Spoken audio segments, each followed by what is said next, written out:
नमस्कार, मैं मीनाक्षी शर्मा। आप देख रहे हैं सिटी संगम न्यूज। भाजपा के संभावित प्रत्याशी ने कहा, हम निकल पड़े हैं प्रण करके एक नया बहेड़ी बनाने को। उत्तर प्रदेश के निकाय चुनाव की आहट होने से प्रदेश में सभी पार्टियां अपना दमदम दिखा रही हैं। सभी पार्टियों के संभावित प्रत्याशी को अपनी हमदर्दी दिखाते हुए जनता के लिए विकास के मुद्दों पर घोषणाएं कर रहे हैं।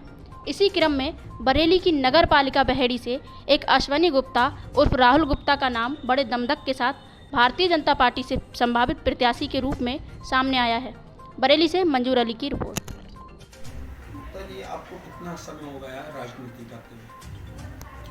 भाई साहब, बहुत बहुत आपका धन्यवाद। सबसे पहले तो मैं आपको दूंगा कि आपके चैनल के माध्यम से आज मुझे सभी लोगों से रूबरू होने का मौका मिल रहा है।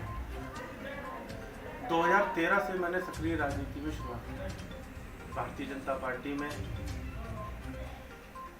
भारतीय जनता युवा मोर्चा के सर्वप्रथम मैं नगर का महामंत्री रहा और उसके बाद 2014 का लोकसभा चुनाव, 2017 का विधानसभा चुनाव, 2019 का लोकसभा चुनाव, फिर 2022 का विधानसभा चुनाव पूरी मेहनत, समर्पण और निष्ठा के साथ पार्टी को लड़ाया है, पार्टी की सेवा की है। बहेड़ी भारतीय जनता पार्टी का मेन बॉडी का मैं नगर का महामंत्री रहा और बचपन से तो मैं राष्ट्रीय स्वयंसेवक संघ का एक स्वयंसेवक हूँ। मुझे गर्व है कि मैं विश्व के सबसे बड़े संगठन का एक स्वयंसेवक हूँ और आज समाज के लिए कुछ अच्छा करने का प्रयास कर रहा हूँ। विकास का अता पता नहीं है। इतने पिछड़े हुए क्षेत्र से आप किन मुद्दों के साथ चुनाव जीतने की उम्मीद करते हैं? देखिए, मेरा जो मैनिफेस्टो तैयार हो रहा है वो जनता के सुझाव पर ही डिपेंड है पूरी तरीके से। और बहेड़ी नगर पालिका कहने को तो आदर्श नगर पालिका रही है, लेकिन वो सिर्फ कागजों पर है। यहाँ के जो भी पहले के चेयरमैन रहे हैं उन्होंने इस पूरी नगर पालिका को भ्रष्टाचार का अड्डा बनाकर रख दिया। 1 रुपए का कहीं कोई काम नहीं होना हो। अभी मौजूदा चेयरमैन ने बहेड़ी में डिवाइडर बीच में डाल दिए हैं, जिससे शहर की दुर्दशा ही हुई है।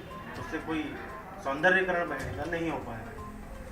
और उसका बाकायदा इसका बोर्ड में जो भी मीटिंग हुई थी उसमें इसका विरोध भी दर्ज हुआ और उसके बाद से शुरुआत में तो उनका ये क्रम था, उसके बाद में शायद वो बोर्ड की बैठकों में नहीं जाते थे।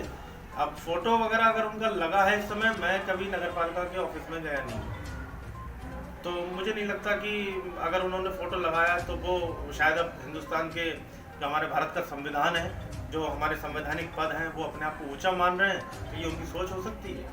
ठीक है, शुक्रिया। पहले 2017 के चुनाव से पहले जब हमारी माननीय योगी आदित्यनाथ जी की सरकार 2017 में आई, उससे पहले तो मैं ये कह सकता हूँ कि बहेड़ी क्या बल्कि पूरे प्रदेश में शिक्षा और स्वास्थ्य की व्यवस्था बहुत ज़्यादा खराब थी। लेकिन इस समय हमारे यहाँ बहेड़ी में एक नई बिल्डिंग सरकारी अस्पताल की बनी है और जो स्कूल जितने भी प्राथमिक विद्यालय हैं वो कायाकल्प योजना के अंतर्गत ठीक कराए गए हैं।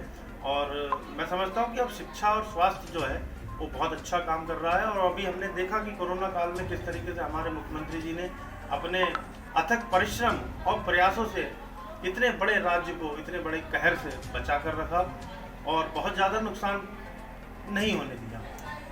देखिए, मेरा मानना यह है कि मेरा जो संकल्प है वो आधुनिक बहेड़ी, विकसित बहेड़ी के संकल्प के साथ मैं आगे बढ़ रहा हूँ। बहेड़ी को हम आधुनिक कैसे बना सकते हैं, इसके लिए मैं आपको बताऊँ, मैंने एक मुहिम स्टार्ट की थी, सुझाव आपका संकल्प हमारा। इसके माध्यम से मैं बहेड़ी के जितने भी संभ्रांत और शिक्षित वर्ग के लोग हैं, जिसमें अधिवक्ता बंधु हैं, हमारे अध्यापक बंधु हैं, हमारे फैक्ट्री के कर्मचारी और अधिकारी। देखिए, हमारे यहाँ अब चूंकि नगर पालिका अपने आप में एक संस्था है और नगर पालिका के माध्यम से ही नगरीय क्षेत्र का विकास संभव है। अब यहाँ के बोर्ड में पक्षपात के साथ प्रस्ताव रखे जाते हैं। जैसे मैं आपसे ये आग्रह करूँगा कि आप एक बार बहेड़ी के सिंगोटिया, झाजूनगर, लोधीपुर और श्यामचरण घोटिया वार्डों में आप जरूर घूम लें और वहाँ की स्थिति मुझे बताने की आवश्यकता नहीं है। जो आपका कैमरा देखेगा, आप स्वयं देखेंगे, वो चीज़ आपके सामने आएगी कि कितने भेदभाव के साथ यहाँ से प्रस्ताव बन के जाते थे।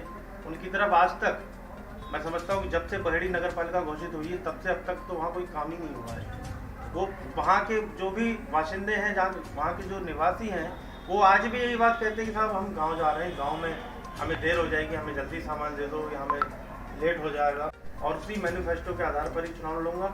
जैसे कि अभी आपने पूछा था कि बहेड़ी का ड्रेनेज सिस्टम, बहेड़ी का ड्रेनेज सिस्टम इतना ज़्यादा ख़राब है कि थोड़ी सी भी बारिश हो जाए तो तिकोनी दुकान से लेके और थाने के बीच में जो जलभराव की स्थिति होती है उससे बहुत सारे दुकानदारों को लाखों रुपए का नुकसान प्रत्येक वर्ष होता है। क्या नगर पालिका के चेयरमैन का कभी इस तरफ ध्यान दिया?